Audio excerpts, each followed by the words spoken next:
ਸਤਨਾਮ ਵਾਹਿਗੁਰੂ ਸਾਹਿਬ ਜੀ।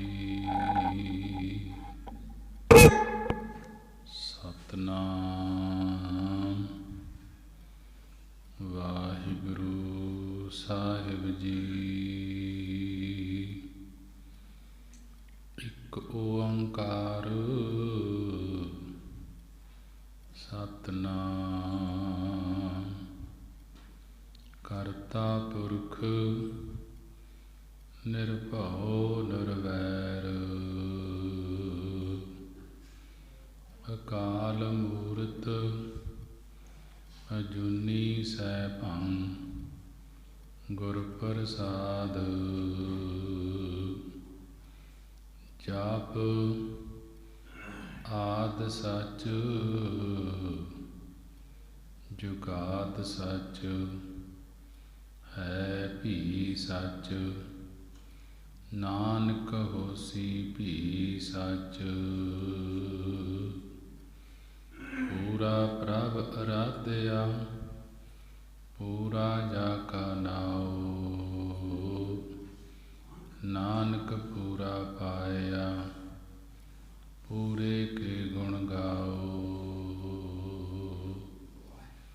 ਸਤਨਾਮ ਵਾਹਿਗੁਰੂ ਸਾਹਿਬ ਜੀ।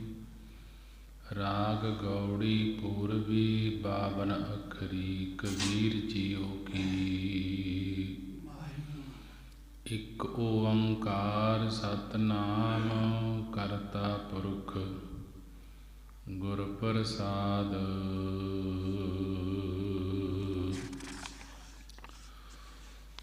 ਬਾਵਨ ਅਛਰ ਲੋਕ ਤਰੈ ਸਭ ਕਸ ਇਨਹੀ ਮਾਹੇ ਏ ਅੱਖਰ ਖਿਰ ਜਾਹੇਂਗੇ ਓਏ ਅੱਖਰ ਇਨ ਮੈਂ ਨਾਹੇ। ਬਾਵਨ ਅਛਰ ਲੋਕ ਤਰੈ ਸਭ ਕਸ ਇਨਹੀ ਮਾਹੇ ਏ ਅੱਖਰ ਖਿਰ ਜਾਹੇਂਗੇ ਓਏ ਅੱਖਰ ਇਨਹੀ ਮਹਿ ਨਾਹੇ। ਜਹਾਂ ਬੋਲ ਤਹ ਅਛਰ ਆਵਾ ਜਹ ਅਬੋਲ ਤਹ ਮਨ ਨਾ ਰਹਾਵਾ। ਬੋਲ ਅਬੋਲ ਮਦ ਹੈ ਸੋਈ ਜਸ ਓ ਹੈ ਤਸ ਲਖੈ ਨਾ ਕੋਈ। ਅਲਹੋ ਲਹੋ ਤਉ ਕਿਆ ਕਹੋ ਕਹੋ ਤਾਂ ਕੋ ਉਪਕਾਰ। ਬਾਟਕ ਬੀਜ ਮੈਂ ਰਬ ਰਹਿਓ ਜਾਂ ਕੋ ਤੀਨ ਲੋਕ ਵਿਸਥਾਰ। ਅਲਹ ਲਹਾਂਤਾ ਭੇਦ ਛੈ ਕਛ ਕਛ ਪਾਇਓ ਭੇਦ। ਉਲਟ ਭੇਦ ਮਨ ਭੇਦਿਓ ਪਾਇਓ ਅਭੰਗ ਅਛੇਦ। ਵਾਹਿਗੁਰੂ ਜੀ ਕਾ ਖਾਲਸਾ ਵਾਹਿਗੁਰੂ ਜੀ ਕੀ ਫਤਿਹ। ਸਾਹਿਬੇ ਕਮਾਲ ਸਰਬ ਕਲਾ ਸਮਰੱਥ ਚਵਰ ਤਖਤ ਦੇ ਮਾਲਕ ਲੋਕ ਪਰਲੋਕ ਦੇ ਰਾਖੇ ਧੰਨ ਧੰਨ ਸਾਹਿਬ ਸ੍ਰੀ ਗੁਰੂ ਗ੍ਰੰਥ ਸਾਹਿਬ ਮਹਾਰਾਜ ਜੀ। ਸਾਹਿਬ ਸ੍ਰੀ ਗੁਰੂ ਗ੍ਰੰਥ ਸਾਹਿਬ ਮਹਾਰਾਜ ਜੀ ਦਾ ਕੋਟਾਨ ਕੋਟ ਸ਼ੁਕਰਾਨਾ ਹੈ ਕਿ ਗੁਰੂ ਨੇ ਬੜੀ ਹੀ ਰਹਿਮਤ ਕਿਰਪਾ ਕੀਤੀ ਹੈ। ਸੰਗਤਾਂ ਨੂੰ ਅੰਮ੍ਰਿਤ ਵੇਲੇ ਦੇ ਖੁੱਲ੍ਹੇ ਦਰਸ਼ਨ ਦੀਦਾਰੇ ਬਖਸ਼ੇ ਹਨ। ਆਓ ਅੰਮ੍ਰਿਤ ਵੇਲੇ ਦੀ ਸੰਭਾਲ ਕਰਦੇ ਹੋਏ ਸਾਹਿਬ ਸ੍ਰੀ ਗੁਰੂ ਗ੍ਰੰਥ ਸਾਹਿਬ ਮਹਾਰਾਜ ਜੀ ਦੀ ਪਵਿੱਤਰ ਬਾਣੀ ਦੀ ਵਿਚਾਰ ਸ਼ਰਾਵਣ ਕਰਦੇ ਹੋਏ ਧੰਨ ਧੰਨ ਸਾਹਿਬ ਸ੍ਰੀ ਗੁਰੂ ਗ੍ਰੰਥ ਸਾਹਿਬ ਮਹਾਰਾਜ ਜੀ ਨੂੰ ਸੀਸ ਝੁਕਾਉਂਦੇ ਹੋਏ ਸਾਰੀ ਸੰਗਤ ਗੱਜ ਕੇ ਫਤਿਹ ਬੁਲਾਉਣਾ ਕਰੀਏ ਜੀ। ਵਾਹਿਗੁਰੂ ਜੀ ਕਾ ਖਾਲਸਾ ਵਾਹਿਗੁਰੂ ਜੀ ਕੀ ਫਤਿਹ।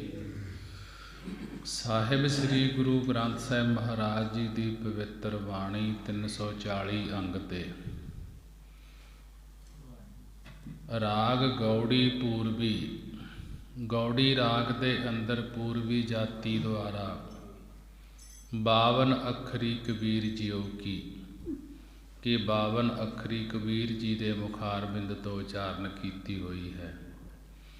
ਇੱਕ ਓੰਕਾਰ ਸਤਿਨਾਮ ਕਰਤਾ ਪੁਰਖ ਗੁਰ ਪ੍ਰਸਾਦ। ਓੰਕਾਰ ਅਕਾਲ ਪੁਰਖ ਇੱਕ ਹੈ, ਉਸਦਾ ਨਾਮ ਸਤ ਹੈ, ਸਦਾ ਰਹਿਣ ਵਾਲਾ। ਕਰਤਾ ਪੁਰਖ ਇਸ ਸ੍ਰਿਸ਼ਟੀ ਦਾ ਕਰਤਾ, ਜੋ ਪੁਰਿਆ ਹੋਇਆ ਹੈ, ਸਾਰੀ ਸੰਸਾਰ ਦੇ ਵਿੱਚ ਵਿਆਪਕ ਹੈ। ਮਿਲਦਾ ਉਹ ਗੁਰ ਪ੍ਰਸਾਦ ਗੁਰੂ ਦੀ ਕਿਰਪਾ ਦੁਆਰਾ ਹੈ। ਜਦ ਗੁਰੂ ਦੀ ਕਿਰਪਾ ਹੋ ਜੇ, ਕਰਤਾ ਪੁਰਖ ਅਕਾਲ ਪੁਰਖ ਉਸ ਗੁਰੂ ਦੀ ਕਿਰਪਾ ਦੁਆਰਾ ਮਿਲਦਾ ਹੈ, ਜੋ ਪੂਰਾ ਗੁਰੂ ਹੈ। ਧੰਨ ਗੁਰੂ ਗ੍ਰੰਥ ਸਾਹਿਬ ਮਹਾਰਾਜ ਜੀ। ਭਗਤ ਕਬੀਰ ਸਾਹਿਬ ਜੀ ਕਾਂਸੀ ਵਿੱਚ ਬਿਰਾਜਮਾਨ ਸਨ। ਜਦੋਂ ਇਹ 52 ਅੱਖਰੀ ਵਾਲੇ ਵਿਚਾਰ ਹੋਈ, ਪੰਡਤ ਤੇ ਮੁਸਲਮਾਨ ਕਹਿਣ ਲੱਗੇ ਸਨ, ਤਾਂ ਭਗਤ ਕਬੀਰ ਜੀ ਉਸ ਸਮੇਂ ਕਾਂਸੀ ਜੀ ਦੇ ਵਿੱਚ ਬਿਰਾਜਮਾਨ ਸਨ। ਬੇਅੰਤ ਜੀਵਾ ਤਾਈ ਪਵਿੱਤਰ ਉਪਦੇਸ਼ ਬਖਸ਼ ਕਰਕੇ ਨਿਹਾਲ ਕਰਦੇ ਸਨ ਭਗਤ ਕਬੀਰ ਜੀ। ਭਗਤ ਕਬੀਰ ਜੀ ਦੇ ਪਾਵਨ ਬਚਨਾਂ ਨਾਲ ਕਈ ਜੀਵਨ ਮੁਕਤੀ ਨੂੰ ਪ੍ਰਾਪਤ ਹੋ ਗਏ ਸਨ। ਉਪਦੇਸ਼ ਲੈ ਕੇ, ਉਪਦੇਸ਼ ਦੀ ਕਮਾਈ ਕਰਕੇ ਕਿ ਜੀਵਨ ਮੁਕਤੀ ਨੂੰ ਪ੍ਰਾਪਤ ਹੋ ਗਏ ਸਨ। ਜਿਨ੍ਹਾਂ ਨੇ ਭਗਤ ਜੀ ਤੋਂ ਉਪਦੇਸ਼ ਲੈਣਾ ਕੀਤਾ, ਉਪਦੇਸ਼ ਲੈ ਕੇ ਭਗਤ ਜੀ ਦੇ ਉਪਦੇਸ਼ ਤੇ ਚੱਲੇ ਤਾਂ ਮੁਕਤੀ ਨੂੰ ਪ੍ਰਾਪਤ ਹੋ ਗਏ। ਕਈ ਪ੍ਰੇਮ ਵਿੱਚ ਲੀਨ ਹੋ ਜਾਂਦੇ ਸਨ। ਭਗਤ ਜੀ ਦਾ ਉਪਦੇਸ਼ ਸੁਣ ਕੇ ਪ੍ਰੇਮ ਦੇ ਵਿੱਚ ਲੀਨ ਹੋ ਜਾਂਦੇ ਸਨ। ਕਈ ਵੈਰਾਗ ਵਿੱਚ ਆ ਜਾਂਦੇ ਸਨ। ਜਦੋਂ ਭਗਤ ਜੀ ਦੱਸਦੇ ਕਿ ਪਰਮੇਸ਼ਰ ਦੇ ਨਾਲ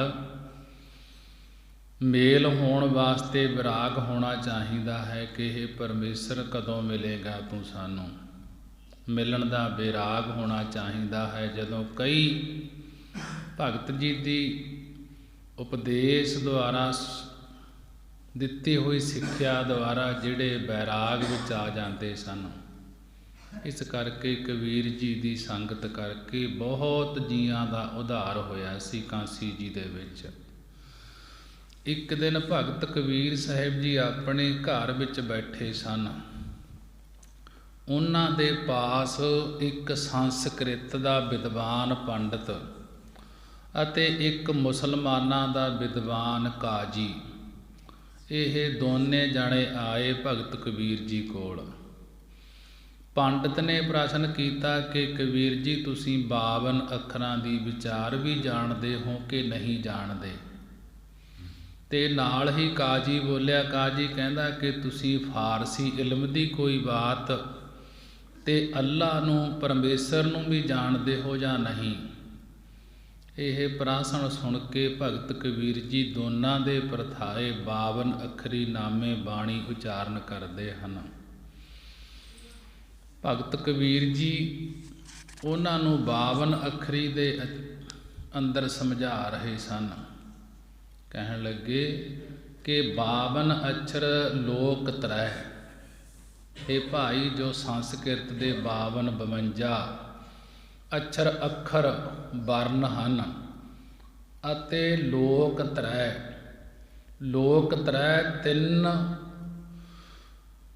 ਤਿੰਨਾਂ ਲੋਕਾਂ ਵਿੱਚ ਜੋ ਦੁਨੀਆ ਆ ਗਈ ਹੈ ਤੇ 52 ਅੱਖਰਾਂ ਵਿੱਚ ਸਭ ਵਿਦਿਆ ਆ ਗਈ ਹੈ। ਜਿੰਨੀ ਇਹ ਸ੍ਰਿਸ਼ਟੀ ਹੈ, ਇਹ ਤ੍ਰੈ ਲੋਕ ਤਿੰਨਾਂ ਲੋਕਾਂ ਵਿੱਚ ਤੇ 52 ਅੱਖਰ 52 ਅੱਖਰਾਂ ਵਿੱਚ ਸਾਰੀ ਵਿਦਿਆ ਆ ਗਈ ਹੈ। ਜਿੰਨੀ ਵੀ ਵਿਦਿਆ ਹੈ, ਸਾਬ ਕਾਸ ਇਨਹੀ ਮਾਹੇ। ਭਗਤ ਜੀ ਕਹਿਣ ਲੱਗੇ, ਇਉਂ ਸਾਰਾ ਕੁਝ ਇਹਨਾਂ ਦੇ ਵਿੱਚ ਹੀ ਕਥਨ ਕੀਤਾ ਹੋਇਆ ਹੈ, 52 ਅੱਖਰਾਂ ਦੇ ਵਿੱਚ। ਤੇ 3 ਲੋਕ ਕਹਿਣ ਨਾਲ ਸਾਰੇ ਰੂਪ ਆ ਜਾਂਦੇ ਹਨ। ਲੋਕ ਤਰੈ, ਕਿ ਜਿਹੜੇ 3 ਲੋਕ ਕਹਿਣ ਨਾਲ ਸਾਰੇ ਰੂਪ ਇਸ ਦੇ ਵਿੱਚ ਆ ਜਾਂਦੇ ਹਨ ਅਤੇ 52 ਅੱਖਰ 52 ਅੱਖਰ ਕਹਿਣ ਨਾਲ ਸਾਰੇ ਨਾਮ ਆ ਗਏ ਹਨ। ਨਾਮ ਤੇ ਰੂਪ ਹੀ ਸਾਰਾ ਜਗਤ ਹੈ। ਇਉਂ 52 ਅੱਖਰਾਂ ਤੇ 3 ਲੋਕਾਂ ਦੇ ਅੰਦਰ ਵਾਚਕੇ ਵਾਚਕ ਸ੍ਰਿਸ਼ਟੀ ਹੈ। ਭਾਵ ਵਾਚ ਨਾਮ ਦਾ ਹੈ ਕਿ ਰੂਪ ਦਾ ਹੈ, ਆਕਾਰ ਦਾ ਹੈ, ਅਤੇ ਵਾਚਕ ਨਾਮ ਹੈ ਅੱਖਰਾਂ ਦਾ, ਕਿ ਇਹ ਸ੍ਰਿਸ਼ਟੀ ਤੇ ਵਿਦਿਆ ਸਾਰੀ 52 ਅੱਖਰਾਂ ਦੇ ਵਿੱਚ ਤੇ 3 ਲੋਕਾਂ ਦੇ ਵਿੱਚ ਆ ਗਈ ਹੈ। ਇਉਂ ਇਹਨਾਂ ਵਿੱਚ ਹੀ ਸਭ ਕੁਝ ਆ ਗਿਆ ਹੈ।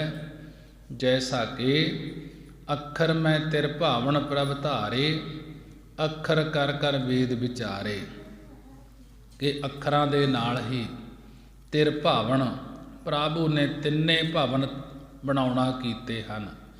ਅੱਖਰ ਕਰ ਕਰ ਵੇਦ ਵਿਚਾਰੇ, ਅੱਖਰਾਂ ਦੇ ਨਾਲ ਹੀ ਇਹ ਵੇਦ ਵਿਚਾਰੇ ਗਏ ਹਨ।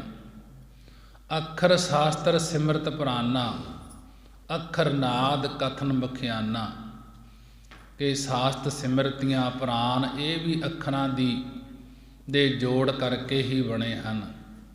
ਅੱਖਰ ਨਾਦ ਕਥਨ ਮਖਾਨਾ, ਕਿ ਨਾਦ ਵਗੈਰਾ ਜੋ ਵਿਖਿਆਨ ਕੀਤੇ ਜਾਂਦੇ ਹਨ ਇਹ ਵੀ ਅੱਖਰ ਜੋੜ ਕੇ ਹੀ ਲਿਖੇ ਜਾਂਦੇ ਹਨ। ਅੱਖਰ ਮੁਕਤ ਜੁਗਤ ਪੈ ਭਰਮਾ, ਅੱਖਰ ਕਰਮ ਕਿਰਤ ਸੁਚ ਧਰਮਾ। ਭਗਤ ਜੀ ਨੇ ਬੜੇ ਹੀ ਵਿਸਥਾਰ ਦੇ ਨਾਲ ਅੱਗੇ ਪੰਗਤੀ ਦੁਆਰਾ ਸਮਝਾਉਣਾ ਕੀਤਾ ਹੈ। ਇਹ ਅੱਖਰ ਖਿਰ ਜਾਹੇਂਗੇ, ਓਏ ਅੱਖਰ ਇਨ ਮਹਿ ਨਾਹੀ। ਭਗਤ ਜੀ ਕਹਿਣ ਲੱਗੇ, ਹੇ ਪੰਡਤ ਜੀ, ਇਹ ਸੰਸਕ੍ਰਿਤ ਦੇ 52 ਅੱਖਰ ਤਾਂ ਖਿਰ ਜਾਹੇਂਗੇ, ਖਰ ਜਾਣਗੇ, ਨਾਸ ਹੋ ਜਾਣਗੇ ਭਾਵ। ਫਿਰ ਪੰਡਤ ਕਹਿਣ ਲੱਗਿਆ, ਹੇ ਕਬੀਰ ਜੀ, ਤੁਸੀਂ ਹੁਣੇ ਕਿਹਾ ਸੀ ਕਿ 52 ਅੱਖਰਾਂ ਤੇ 3 ਲੋਕਾਂ ਵਿੱਚ ਹੀ ਸਭ ਕੁਝ ਹੈ, ਤਾਂ ਫਿਰ ਪਰਮੇਸ਼ਰ ਵੀ ਇਹਨਾਂ ਵਿੱਚ ਹੀ ਹੈ, ਤੇ ਜਦੋਂ ਇਹ ਅੱਖਰ ਨਾਸ ਹੋ ਜਾਣਗੇ ਤਾਂ ਕੀ ਪਰਮੇਸ਼ਰ ਦੀ ਹੋਂਦ ਵੀ ਨਾਸ ਹੋ ਜਾਏਗੀ। ਪੰਡਤ ਜੀ ਨੂੰ ਭਗਤ ਜੀ ਕਹਿਣ ਲੱਗੇ, ਓਏ ਅੱਖਰ ਇਨ ਮੈਂ ਨਾਹੀਂ। ਕਹਿਣ ਲੱਗੇ, ਹੇ ਪੰਡਤ, ਉਹ ਪਰਮੇਸ਼ਰ ਅੱਖਰ ਭਾਵ ਖਰਨ ਤੋਂ ਰਹਿਤ ਹੈ, ਅਤੇ ਉਹ ਇਹਨਾਂ ਅੱਖਰਾਂ ਦੇ ਵਿੱਚ ਨਹੀਂ ਆਉਂਦਾ, ਪਰੰਤੂ ਵਿਆਖਿਆ ਰੂਪ ਕਰਕੇ ਤਾਂ ਅੱਖਰਾਂ ਦੇ ਵਿੱਚ ਹੈ, ਪੂਰਨ ਰੂਪ ਕਰਕੇ ਵਿਆਖਿਆ ਰੂਪ ਨਹੀਂ ਹੈ। ਅਕਥਨੀ ਰੂਪ ਹੋਣ ਕਰਕੇ ਅੱਖਰਾਂ ਤੋਂ ਰਹਿਤ ਹੈ, ਅਤੇ ਉਹ ਇਹਨਾਂ ਅੱਖਰਾਂ ਦੇ ਵਿੱਚ ਨਹੀਂ ਹੈ। ਕਹਿਣ ਲੱਗੇ ਪੰਡਤ ਜੀ, ਹੇ ਕਬੀਰ ਜੀ, ਅੱਖਰ ਕਿੱਥੋਂ ਤੱਕ ਹਨ? ਭਗਤ ਜੀ ਨੂੰ ਕਹਿਣ ਲੱਗੇ, ਪੰਡਤ ਜੀ ਕਹਿਣੇ, ਅੱਖਰ ਕਿੱਥੋਂ ਤੱਕ ਹਨ? ਤੁਸੀਂ 52 ਅੱਖਰਾਂ ਦੀ ਗੱਲ ਕਰਦੇ ਹੋ। ਭਗਤ ਜੀ ਕਹਿਣ ਲੱਗੇ, ਜਹਾਂ ਬੋਲ ਤਹ ਅਛਰ ਆਵਾ। ਕਹਿਣ ਲੱਗੇ, ਹੇ ਪੰਡਤ ਜੀ, ਜਿੱਥੇ ਤੱਕ ਬੋਲੀ ਦਾ ਹੈ, ਬੋਲ ਚਾਲ ਹੈ, ਉੱਥੋਂ ਤੱਕ ਅੱਖਰ ਆਉਂਦਾ ਹੈ, ਅੱਖਰਾਂ ਦੀ ਗਿਣਤੀ ਆਉਂਦੀ ਹੈ। ਜਹ ਅਬੋਲ, ਜਿੱਥੇ ਅਬੋਲ ਬੋਲਣ ਤੋਂ ਰਹਿਤ ਨਿਰਵਿਕਲਪ ਅਵਸਥਾ ਹੈ, ਉੱਥੇ ਮਨ ਨਾ ਰਹਾਵਾ। ਤਹ ਮਨ ਨਾ ਰਹਾਵਾ, ਉੱਥੇ ਮਨ, ਉੱਥੇ ਹਿਰਦਾ ਵੀ ਨਹੀਂ ਰਹਿ ਸਕਦਾ। ਭਾਵ ਜਿੱਥੇ ਬੋਲ ਜਾਗਤ ਅਤੇ ਸੁਫਨ ਅਵਸਥਾ ਹੈ, ਉੱਥੇ ਅੱਖਰ ਆਉਂਦੇ ਹਨ। ਭਾਵ ਜਾਗਰਤ ਅਵਸਥਾ ਵਿੱਚ ਤਾਂ ਜੀਵ ਬੋਲਦਾ ਰਹਿੰਦਾ ਹੈ, ਅਤੇ ਸੁਪਨੇ ਵਿੱਚ ਵੀ ਕਈ ਵਾਰੀ ਵਰੜਾਉਂਦਾ ਹੈ, ਅਤੇ ਜਿੱਥੇ ਅਬੋਲ ਸੁਖੋਵਤ ਅਵਸਥਾ ਹੈ, ਉੱਥੇ ਮਨ, ਉੱਥੇ ਅੰਤਸਕਰਨ, ਉੱਥੇ ਹਿਰਦਾ ਹੀ ਨਹੀਂ ਰਹਿੰਦਾ, ਕਿਉਂਕਿ ਉਹ ਅਵਿਦਿਆ ਵਿੱਚ ਲੀਨ ਹੋ ਜਾਂਦਾ ਹੈ।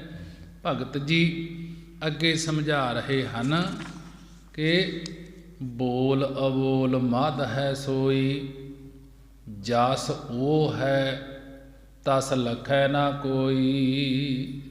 ਭਗਤ ਜੀ ਕਹਿਣ ਲੱਗੇ, ਬੋਲਣ ਵਾਲੀ ਜਾਗਤ ਅਵਸਥਾ, ਸਰਗੁਣ ਅਵਸਥਾ ਆਦਿਕ ਅਤੇ ਉਬੋਲ ਸੁਖੋਵਤ ਅਵਸਥਾ, ਨਿਰਗੁਣ ਅਵਸਥਾ ਆਦਿਕ ਇਹਨਾਂ ਦੇ ਮਦ ਹੈ ਸੋਈ। ਇਹਨਾਂ ਦੇ ਮਦ ਵਿਚਾਲੇ ਭਾਵ ਨਿਰਗੁਣ ਜੀਵ ਹੈ, ਸਰਗੁਣ ਈਸ਼ਰ ਹੈ। ਇਹਨਾਂ ਦੇ ਵਿਚਾਲੇ ਜੋ ਸਤ ਚਿੱਤ ਆਨੰਦ ਸਰੂਪ ਹੈ ਉਹ ਹੀ ਵਿਆਪਕ ਪਰਮੇਸ਼ਰ ਹੈ। ਕਿ ਬੋਲ ਅੰਬੋਲ ਮਦ ਹੈ ਸੋਈ, ਕਿ ਬੋਲਦਾ ਵੀ ਅਦ੍ਰਿਸ਼ਟਾ ਹੈ ਅਤੇ ਉਬੋਲਦਾ ਵੀ ਅਦ੍ਰਿਸ਼ਟਾ ਹੈ। ਸਾਰਿਆਂ ਦੇ ਅੰਦਰ ਸਾਰਿਆਂ ਦੇ ਵਿੱਚ ਇੱਕੋ ਚੇਤਨ ਭਾਗ ਹੀ ਹੈ। ਹੇ ਪੰਡਿਤ, ਜਾਸ ਉਹ ਹੈ ਕਿ ਜੈਸਾ ਉਹ ਸੁੱਧ ਸਰੂਪ ਆਪ ਹੈ, ਤਾਸ ਲਖੈ ਨਾ ਕੋਈ, ਤੈਸਾ ਹੀ ਸਰੂਪ ਬਣ ਕੇ ਕੋਈ ਲੱਖ ਹੁੰਦਾ ਜਾਣ ਨਹੀਂ ਸਕਦਾ। ਜੈਸਾ ਉਹ ਸਰੂਪ ਹੈ ਉਸ ਤੋਂ ਵੱਖਰਾ ਬਣ ਕੇ ਜਾਣ ਨਹੀਂ ਸਕੀਦਾ।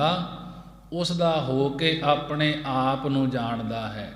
ਜਿਹੜਾ ਉਸ ਪਰਮੇਸ਼ਰ ਦਾ ਹੋ ਜਾਂਦਾ ਹੈ ਉਹ ਫਿਰ ਆਪਣੇ ਆਪ ਨੂੰ ਜਾਣਦਾ ਹੈ ਕਿ ਮੈਂ ਕੀ ਹਾਂ।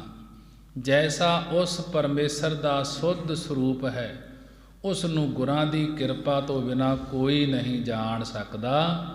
ਇਹ ਵਚਨ ਸੁਣ ਕੇ ਕਾਜੀ ਨੇ ਭਗਤ ਕਬੀਰ ਜੀ ਨੂੰ ਕਿਹਾ ਕਿ ਲੱਗਦਾ ਹੈ ਕਿ ਤੁਸੀਂ ਤਾਂ ਫਿਰ ਜ਼ਰੂਰ ਹੀ ਅੱਲਾ ਨੂੰ, ਖੁਦਾ ਨੂੰ ਜਾਣ ਲਿਆ ਹੋਵੇਗਾ।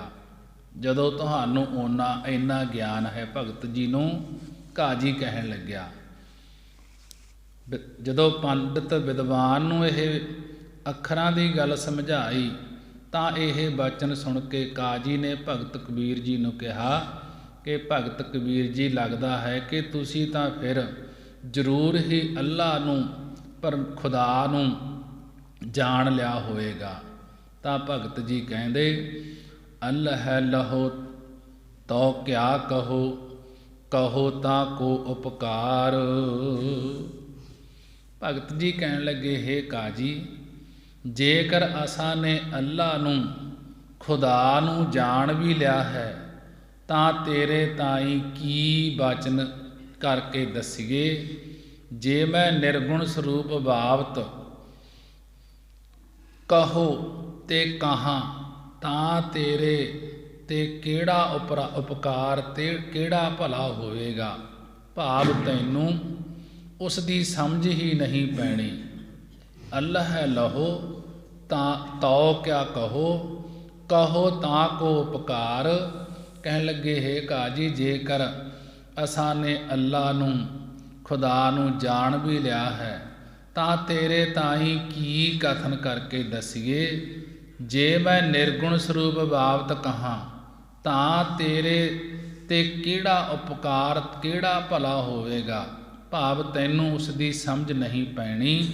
ਜੇਕਰ ਕਹੀਏ ਕਿ ਉਹ ਸਰਗੁਣ ਸਰੂਪ ਹੈ ਅਤੇ ਮਾਇਆ ਸਬਲ ਹੈ ਤਾਂ ਤੇਰੇ ਉੱਪਰ ਕੀ ਉਪਕਾਰ ਹੋਵੇਗਾ।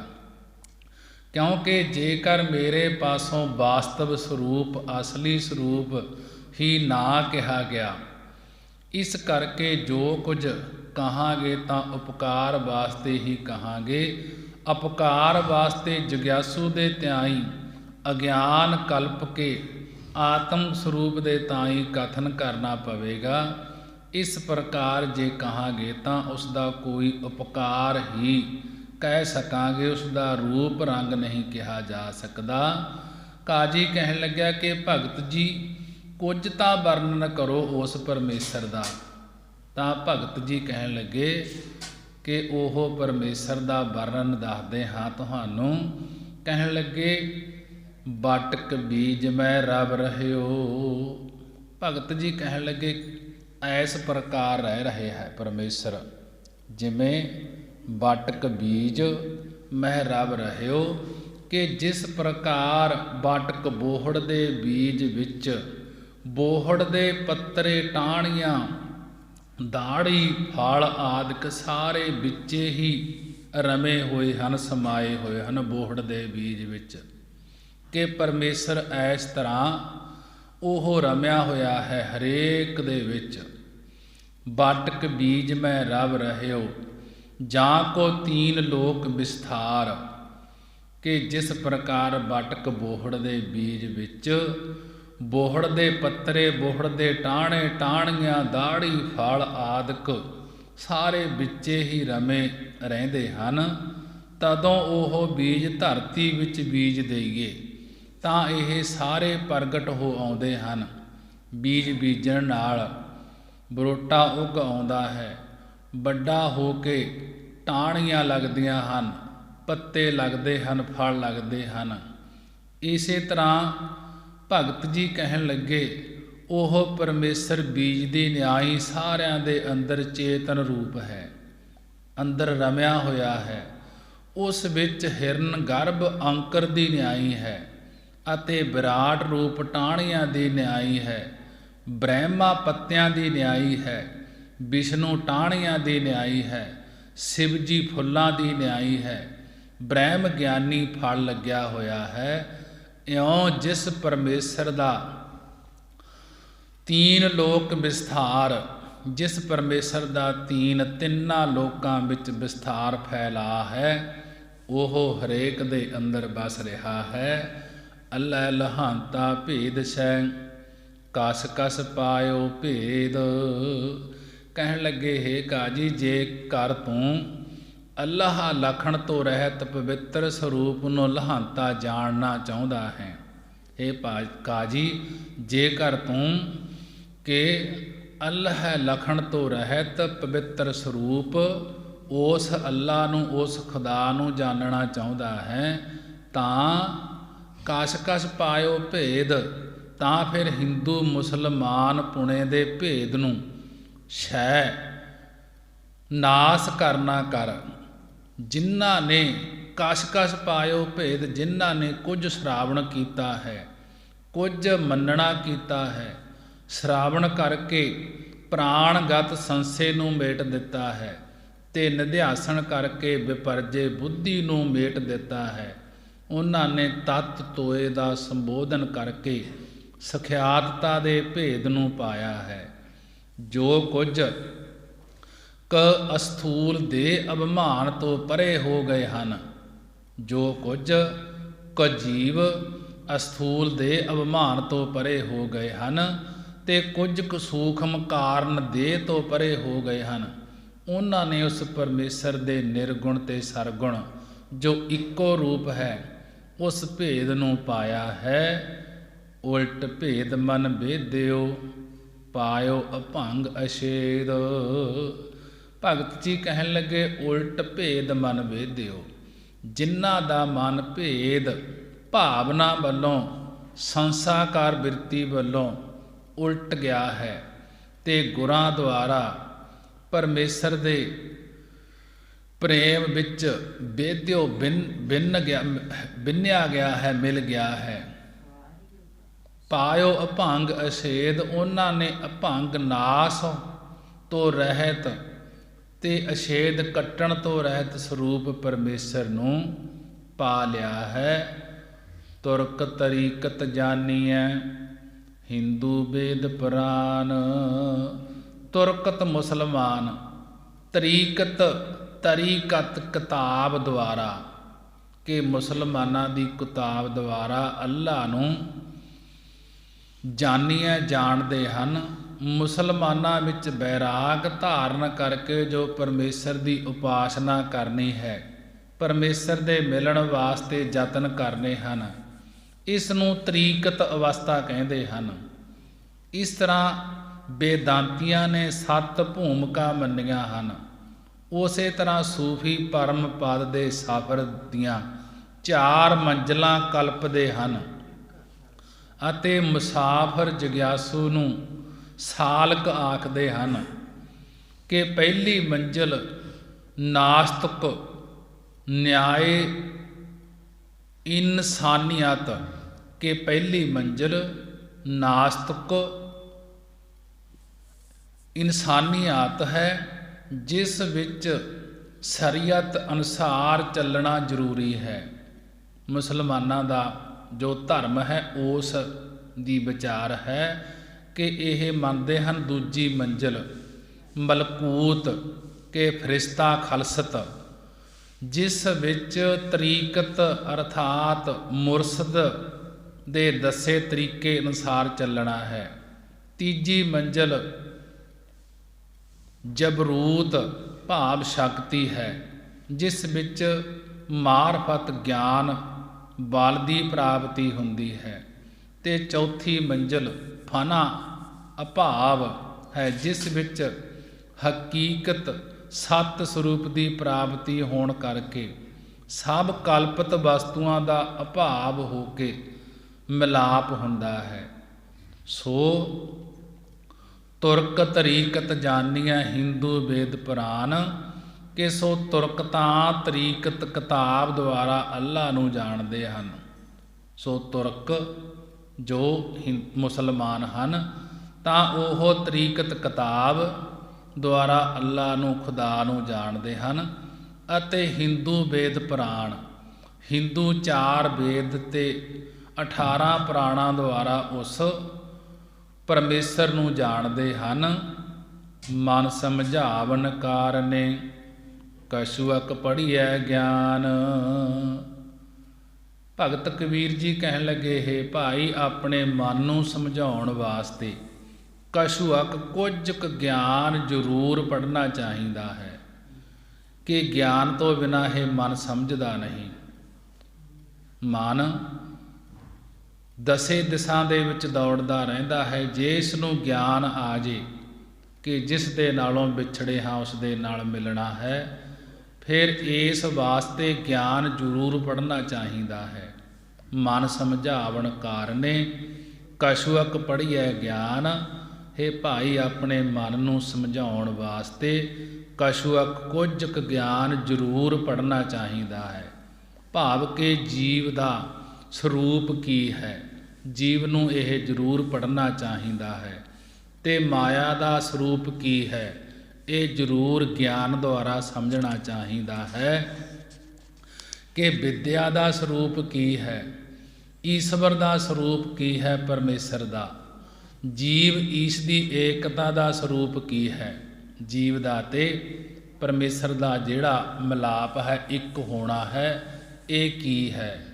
ਇੰਨਾ ਕੁ ਗਿਆਨ ਤਾਂ ਜ਼ਰੂਰ ਹੀ ਪੜ੍ਹਨਾ ਚਾਹੀਦਾ ਹੈ।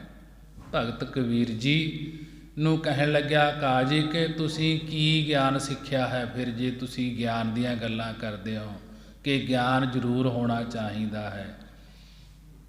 ਕਾਜੀ ਕਹਿਣ ਲੱਗਿਆ, ਫਿਰ ਤੁਸੀਂ ਭਗਤ ਜੀ ਕੀ ਗਿਆਨ ਸਿੱਖਿਆ ਹੈ।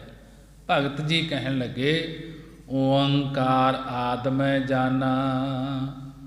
ਭਗਤ ਜੀ ਕਹਿਣ ਲੱਗੇ, ਜੋ ਸਾਰਿਆਂ ਦੇ ਆਦ ਮੁੱਢ ਵਿੱਚ ਓੰਕਾਰ ਮੰਗਲ ਸਰੂਪ ਹੈ। ਉਚਾਰਨੇ ਮਾਤਰ ਮੈਂ ਰੱਖਿਆ ਕਰਨ ਵਾਲਾ, ਸਹਿ ਰੱਖਿਆ ਕਰਨ ਵਾਲਾ, ਜੋ ਸਾਰਿਆਂ ਦਾ ਪ੍ਰਕਾਸ਼ਕ ਹੈ, ਉਸ ਦਾ ਨਾਮ ਜਪਣਾ ਅਸਾਂ ਨੇ ਜਾਣਨਾ ਕੀਤਾ ਹੈ।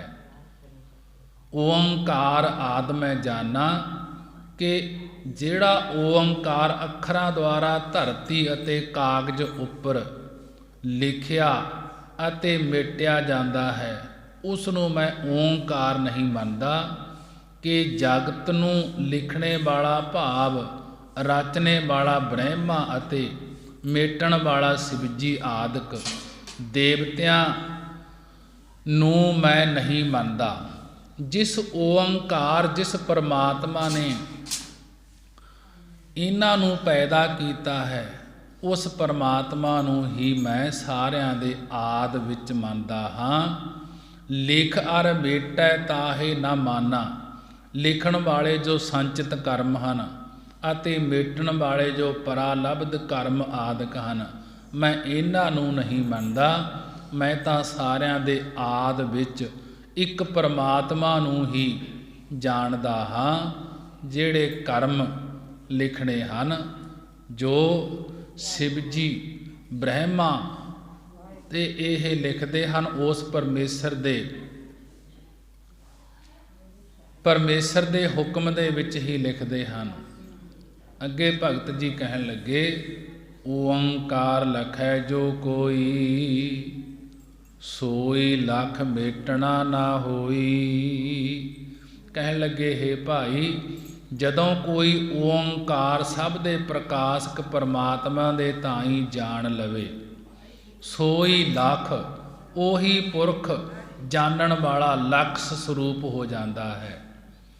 ਮੇਟਣਾ ਨਾ ਹੋਈ ਨਿਸ਼ਾਨਾ ਰੂਪ ਹੋ ਜਾਂਦਾ ਹੈ, ਫਿਰ ਉਸ ਦਾ ਮੇਟਣਾ, ਉਸ ਦਾ ਮਰਨਾ ਨਹੀਂ ਹੁੰਦਾ। ਓੰਕਾਰ ਲਖੈ ਜੋ ਕੋਈ, ਸੋਈ ਲਾਖ ਮੇਟਣਾ ਨਾ ਹੋਈ। ਕਿ ਹੇ ਭਾਈ, ਜਦੋਂ ਕੋਈ ਓੰਕਾਰ ਸਰਬ ਦੇ ਪ੍ਰਕਾਸ਼ਕ ਪਰਮਾਤਮਾ ਦੇ ਤਾਈ ਜਾਣ ਲਵੇ, ਸੋਈ ਲੱਖ ਉਹੀ ਪੁਰਸ਼ ਲੱਖ ਜਾਣਨ ਵਾਲਾ ਲਕਸ਼ ਸਰੂਪ ਹੋ ਜਾਂਦਾ ਹੈ, ਨਿਸ਼ਾਨਾ ਰੂਪ ਹੋ ਜਾਂਦਾ ਹੈ। ਮੇਟਣਾ ਨਾ ਹੋਈ ਕਿ ਉਸ ਦਾ ਫਿਰ ਮੇਟਣਾ ਮਰਨਾ ਨਹੀਂ ਹੁੰਦਾ। ਅੱਗੇ 52 ਅੱਖਰਾਂ ਦੁਆਰਾ 52 ਅੱਖਰੀ ਦੁਆਰਾ ਸਮਝਾ ਰਹੇ ਹਨ। ਕੱਕਾ ਕਿਰਨ ਕਮਲ ਮੈਂ ਪਾਵਾ, ਸਸ ਵਿਗਾਸ ਸੰਪਟ ਨਹੀਂ ਆਵਾ। ਕੱਕੇ ਅੱਖਰ ਦੁਆਰਾ ਉਪਦੇਸ਼ ਬਖਸ਼ਿਸ਼ ਕਰਦੇ ਹਨ ਭਗਤ ਕਬੀਰ ਜੀ। ਕਹਿਣ ਲੱਗੇ, ਜਿਸ ਵੇਲੇ ਪਰਮੇਸ਼ਰ ਸਰਗੁਣ ਸਰੂਪ ਸੂਰਜ ਦੀ ਨਿਆਈ ਜਗਿਆਸੂ ਦੇ ਹਿਰਦੇ ਰੂਪੀ ਕਮਲ ਮਹਿ ਪਾਵਾ, ਕਮਲ ਵਿੱਚ ਗਿਆਨ ਰੂਪੀ ਕਿਰਨਾ ਪਾਉਂਦਾ ਹੈ, ਉਦੋਂ ਸਸ ਵਿਗਾਸ ਸੰਪਟ ਨਹੀਂ ਆਵਾ।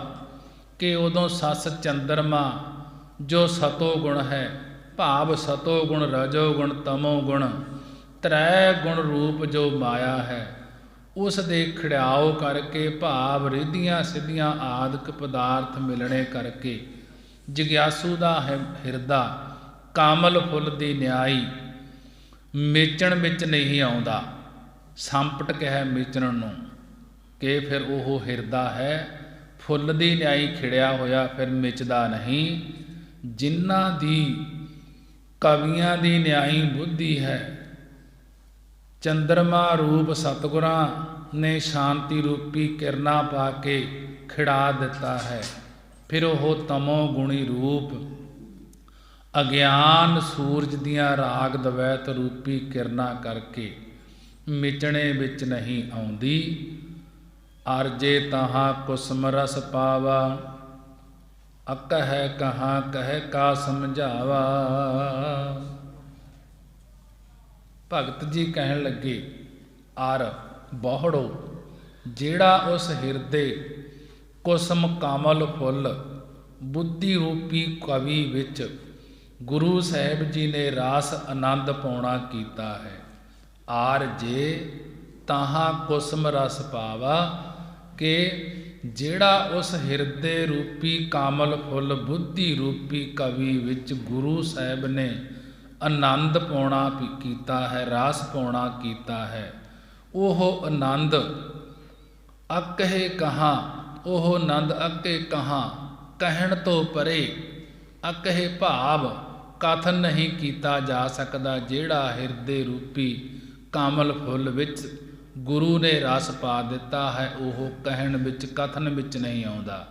ਤੇ ਫਿਰ ਕਹਿ ਕਾ ਸਮਝਾਵਾ, ਕਿ ਕਹਿ ਕਾ ਕਿਸ ਨੂੰ ਕੀ ਕਹਿ ਕੇ ਸਮਝਾਉਣਾ ਕਰੀਏ। ਆਤਮਾ ਰਸ ਦਾ ਆਨੰਦ ਕਹਿਣ ਤੋਂ ਅਕਹਿ ਹੈ, ਫਿਰ ਕਹਿ ਕਰਕੇ ਕਿਸ ਨੂੰ ਸਮਝਾਉਣਾ ਕਰੀਏ, ਕਿਉਂਕਿ ਉੱਥੇ ਬੋਲ ਚਾਲ ਹੀ ਨਹੀਂ ਬਣਦੀ। ਜਦੋਂ ਰਸ ਆਉਣ ਲੱਗ ਜਾਂਦਾ ਹੈ, ਫਿਰ ਬੋਲ ਚਾਲ ਨਹੀਂ ਬਣਦੀ, ਬੋਲ ਕੇ ਨਹੀਂ ਦੱਸ ਸਕਦਾ।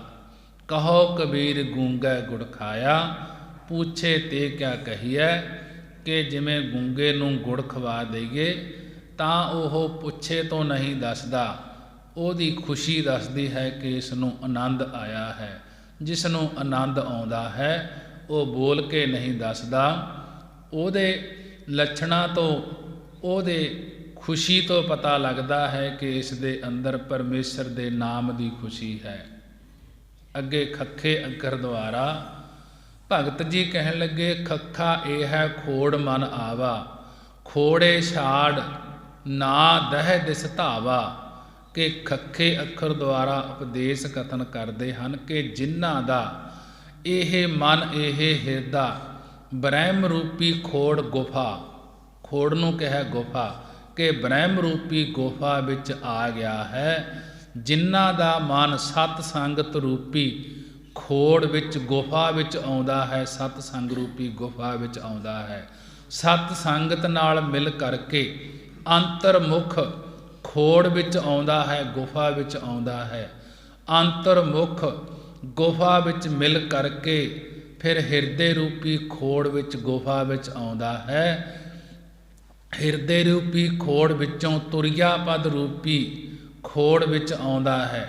ਤੁਰਿਆ ਪਦ ਰੂਪੀ ਖੋੜ ਵਿੱਚੋਂ ਬ੍ਰਹਮ ਰੂਪੀ ਖੋੜ ਵਿੱਚ ਆਉਂਦਾ ਹੈ। ਫਿਰ ਬ੍ਰਹਮ ਗਿਆਨ ਦੀ ਪ੍ਰਾਪਤੀ ਹੋ ਜਾਂਦੀ ਹੈ। ਖੋੜੇ ਛਾੜ ਨਾ ਦਹਿ ਦਿਸ ਧਾਵਾ, ਇਸ ਅਵਸਥਾ ਵਿੱਚ ਆਉਣ ਕਰਕੇ ਬ੍ਰਹਮ ਗਿਆਨੀ ਦੀ ਅਵਸਥਾ ਵਿੱਚ ਆਉਣ ਕਰਕੇ ਬ੍ਰਹਮ ਰੂਪੀ ਗੁਫਾ ਨੂੰ ਛੱਡ ਕਰਕੇ ਦਹਿ ਦਿਸ ਦਸਾਂ ਦਿਸ਼ਾਵਾਂ ਵਿੱਚ ਤੇ ਪਦਾਰਥਾਂ ਵੱਲ ਨਹੀਂ ਦੌੜਦਾ, ਪਦਾਰਥਾਂ ਵੱਲ ਨਹੀਂ ਭੱਜਦਾ। ਖਸਮੇ ਜਾਣ ਖੇਮਾ ਕਰ ਰਹਿ, ਤਉ ਹੋਏ ਨੇਖਿਓ ਅਖੈ ਪਦ ਲਹੈ। ਭਗਤ ਜੀ ਕਹਿਣ ਲੱਗੇ ਖਸਮੈ ਜਾਣ, ਕਿ ਖਸਮੈ ਅਕਾਲ ਪੁਰਖ ਦੇ ਗਿਆਨ ਤਾਈ ਜਾਣ ਕਰਕੇ ਸਭ ਤਾਈ ਖੇਮਾ ਕਰ ਰਹਿ, ਫਿਰ ਸਭ ਤਾਈ ਸਾਰਿਆਂ ਤੇ ਖੇਮਾ ਮੁਆਫ ਕਰਕੇ ਰੱਖਦਾ ਹੈ, ਮੁਆਫੀ ਬਖਸ਼ ਦਿੰਦਾ ਹੈ। ਖਸਮੇ ਜਾਣ, ਕਿ ਜਿਸ ਨੇ ਖਸਮ ਅਕਾਲ ਪੁਰਖ ਦੇ ਗਿਆਨ ਤਾਈ ਜਾਣ ਲਿਆ ਹੈ ਕਿ ਉਹ ਫਿਰ ਸਾਰਿਆਂ ਤਾਈ ਖੇਮਾ ਕਰਕੇ ਰੱਖਦਾ ਹੈ, ਖੇਮਾ ਕਰ ਦਿੰਦਾ ਹੈ। ਕਹਿਣ ਲੱਗੇ ਫਿਰ ਉਸ ਨੂੰ ਕੀ ਫਲ ਮਿਲਦਾ ਹੈ ਭਗਤ ਜੀ? ਕਾਜੀ ਕਹਿਣ ਲੱਗਿਆ ਕਿ ਭਗਤ ਜੀ ਫਿਰ ਉਸ ਨੂੰ ਕੀ ਫਲ ਮਿਲਦਾ ਹੈ ਜਿਹੜਾ ਖਿਮਾ ਕਰ ਦਿੰਦਾ ਹੈ ਸਾਰਿਆਂ ਤਾਈਂ? ਕਹਿਣ ਲੱਗੇ ਤਉ ਹੋਏ ਨੇਖਿਓ ਅਖੈ ਪਦ ਲਹੈ, ਤਦੋਂ ਉਹ ਜੰਮਣ ਮਰਨ ਵਿੱਚ ਪੈ ਕੇ ਨੇਖਿਓ ਨੇ ਨਾਸ ਨਹੀਂ ਹੁੰਦਾ ਅਤੇ ਅਖੈ ਨਾਸ ਤੋਂ ਰਹਿਤ ਪਦਵੀ ਨੂੰ ਪ੍ਰਾਪਤ ਕਰ ਲੈਂਦਾ ਹੈ। ਫਿਰ ਭਗਤ ਜੀ ਉਹ ਪਰਮੇਸ਼ਰ ਕਿਸ ਤਰ੍ਹਾਂ ਪਛਾਣਿਆ ਜਾਂਦਾ ਹੈ ਕਿ ਜਿਸ ਨੂੰ ਤੁਸੀਂ ਕਹਿੰਦੇ ਹੋ ਖਸਮੈ ਜਾਣ, ਕਿ ਜਿਹੜਾ ਖਸਮ ਅਕਾਲ ਪੁਰਖ ਜਾਣਿਆ ਜਾਂਦਾ ਹੈ ਉਹ ਕਿਸ ਤਰ੍ਹਾਂ ਪਛਾਣਿਆ ਜਾਂਦਾ ਹੈ? ਤਾਂ ਗੱਗੇ ਅੱਖਰ ਦੁਆਰਾ ਕਹਿਣ ਲੱਗੇ ਗੱਗਾ ਗੁਰ ਕੈ ਬਚਨ ਪਛਾਨਾ, ਦੂਜੀ ਬਾਤ ਨਾ ਧਰਈ ਕਾਨਾ, ਰਹਿ ਬਿਹੰਗਮ ਕਤਹਿ ਨਾ ਜਾਈ, ਅਗਹਿ ਗਹਿ ਗਹਿ ਗਗਨ ਰਹਾਈ। ਦੋ ਅੱਖਰਾਂ ਦੇ ਵਿੱਚ ਹੀ ਮਹਾਰਾਜ ਜੀ ਨੇ ਕਿਹਾ ਹੈ ਕਿ ਪਛਾਣਿਆ ਜਾਂਦਾ ਹੈ ਉਹ ਗੱਗਾ। ਗੱਗੇ ਅੱਖਰ ਦੁਆਰਾ ਕਥਨ ਕਰਦੇ ਹਨ। ਗੁਰ ਕੇ ਬਚਨ ਪਛਾਨਾ, ਕਿ ਉਹ ਪਰਮੇਸ਼ਰ ਸਰੂਪ ਸਤਿਗੁਰਾਂ ਦੇ ਉਪਦੇਸ਼ ਦੁਆਰਾ ਪਛਾਣਿਆ ਜਾਂਦਾ ਹੈ। ਜੋ ਪਰਮੇਸ਼ਰ ਹੈ ਉਹ ਸਤਿਗੁਰਾਂ ਦੇ ਬਚਨ ਉਪਦੇਸ਼ ਦੁਆਰਾ ਪਛਾਣਿਆ ਜਾਂਦਾ ਹੈ। ਸਤਿਗੁਰਾਂ ਦੇ ਬਚਨਾਂ ਨੂੰ ਪਛਾਨਣਾ ਕਰੋ। ਦੂਜੀ ਬਾਤ ਨਾ ਧਰਈ ਕਾਨਾ, ਕਿ ਦੂਜੀ ਦਵੈਤ ਵਾਲੀ ਬਾਤ ਗੱਲ ਆਪਣੇ ਕੰਨਾਂ ਵਿੱਚ ਧਾਰਨ ਨਾ ਕਰੋ, ਭਾਵ ਦਿਲ ਵਿੱਚ ਨਾ ਵਸਾਓ। ਇੱਕ ਗੁਰੂ ਦੇ ਉਪਦੇਸ਼ ਦੇ ਰਾਹੀਂ ਉਹ ਪਰਮੇਸ਼ਰ ਪਛਾਣਿਆ ਜਾਂਦਾ ਹੈ ਕਿ ਸਤਿਗੁਰਾਂ ਦੇ ਬਚਨਾਂ ਨੂੰ ਪਛਾਨਣਾ ਕਰੋ ਤੇ ਗੁਰੂ ਦੀ ਜੋ ਬਾਣੀ ਹੈ, ਬਾਣੀ ਦੀ ਵਿਚਾਰ ਹੈ, ਉਸ 'ਤੇ ਨਿਸ਼ਚਾ ਕਰੋ। ਉਸੇ ਨਿਸ਼ਚਾ ਦੁਆਰਾ ਉਹ ਬਾਣੀ ਦੁਆਰਾ ਹੀ ਪਛਾਣਿਆ ਜਾਂਦਾ ਹੈ। ਜਿਹੜਾ ਉਸ ਨੂੰ ਪਛਾਣ ਲੈਂਦਾ ਹੈ ਰਹਿ ਬਿਹੰਗਮ ਕਤਹਿ ਨਾ ਜਾਈ, ਕਿ ਉਹ ਫਿਰ ਬਿਹੰਗਮ ਪੰਛੀਆਂ ਦੀ ਨਿਆਈ 81 ਬਿਰਤੀ ਧਾਰਨ ਕਰਕੇ ਰਹੇ, ਭਾਵ ਜਿਵੇਂ ਪੰਛੀ ਦਰਖਤ ਦੇ ਫਲ ਖਾ ਕੇ ਤੇ ਨਦੀਆਂ ਦਾ ਪਾਣੀ ਪੀ ਕੇ ਗੁਜ਼ਾਰਾ ਕਰਦੇ ਹਨ, ਇਉਂ ਲੋੜ ਅਨੁਸਾਰ ਪਰਾਲਬਧ ਵਿੱਚ ਮਿਲੇ ਪਦਾਰਥ ਹੀ ਗ੍ਰਹਿਣ ਕਰੇ ਤੇ ਜੋੜਨ ਦਾ ਲਾਲਚ ਨਾ ਕਰੇ, ਭਾਵ ਤਿਆਗ ਬਿਰਤੀ ਰੱਖੇ। ਭਗਤ ਜੀ ਕਹਿਣ ਲੱਗੇ ਅਗਹਿ ਗਹਿ ਗਹਿ ਗਗਨ ਰਹਾਈ, ਕਿ ਵਿਹੰਗਮ ਵਿਰਾਕਤ ਮਹਾਤਮਾ ਦੀ ਤਰ੍ਹਾਂ ਰਹਿਣਾ ਕਰੇ।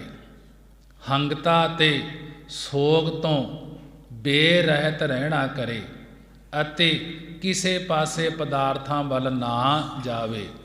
ਜੋ ਪਰਮੇਸ਼ਰ ਅਗ ਹੈ, ਗ੍ਰਹਿਣ ਕਰਨ ਤੋਂ ਅਗਹੇ ਹੈ। ਜੋ ਮਨ ਗ੍ਰਹਿਣ ਕਰਨ ਤੋਂ ਰਹਿਤ ਹੈ, ਉਸ ਨੂੰ ਗੁਰਾਂ ਦੇ ਸ਼ਬਦ ਦੁਆਰਾ ਗ੍ਰਹਿਣ ਕਰੇ, ਭਾਵ ਪਕੜ ਨਾ ਕਰੇ। ਫਿਰ ਪਾਕੜ ਕਰਕੇ ਚਿੰਦਾਕਾਸ ਵਿੱਚ ਰਹਿਣਾ ਕਰੇ, ਰੱਖਣਾ ਕਰੇ। ਫਿਰ ਉਸ ਪਰਮੇਸ਼ਰ ਦਾ ਪਤਾ ਲੱਗਦਾ ਹੈ ਕਿ ਘਟ ਘਟ ਮੈਂ ਹਰਿ ਵਸੈ, ਸੰਤਨ ਕਹਿਓ ਪੁਕਾਰ। ਅੱਗੇ ਘੱਗੇ ਅੱਖਰ ਦੁਆਰਾ ਕਥਨ ਕਰਦੇ ਹਨ ਮਹਾਰਾਜ ਭਗਤ ਕਬੀਰ ਜੀ। ਘੱਗਾ ਘਟ ਘਟ ਨਿਮਸੈ ਸੋਈ, ਘਟ ਫੂਟੇ ਘਾਟ ਕਬਹਿ ਨਾ ਹੋਈ। ਤਾਂ ਘਟ ਮਾਹੇ ਘਾਟ ਜੋ ਪਾਵਾ, ਸੋ ਘਟ ਛਾੜ ਅਬ ਘਟ ਕਤ ਧਾਵਾ।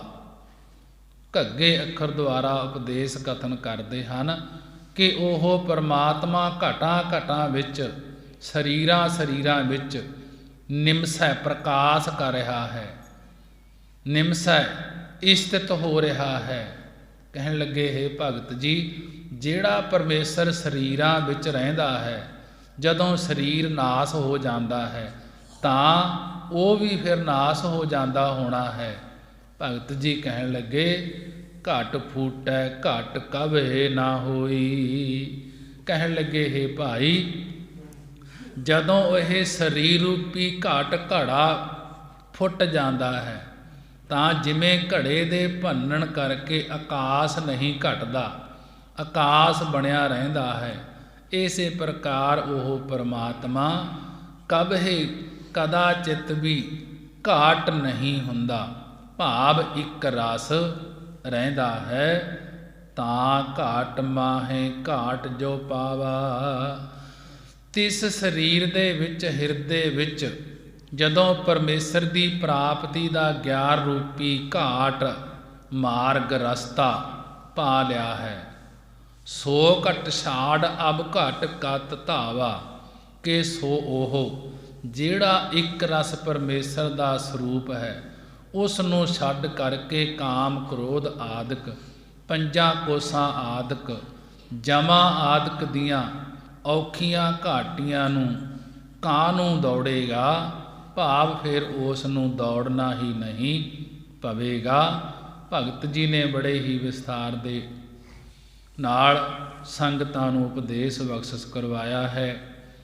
ਗੁਰਬਾਣੀ ਪੜ੍ਹਦਿਆਂ ਤੋਂ, ਵਿਚਾਰਾਂ ਕਰਦਿਆਂ ਤੋਂ ਇੱਕ ਨਹੀਂ ਅਨੇਕਾਂ ਹੀ ਭੁੱਲਾਂ ਹੋ ਜਾਂਦੀਆਂ ਹਨ।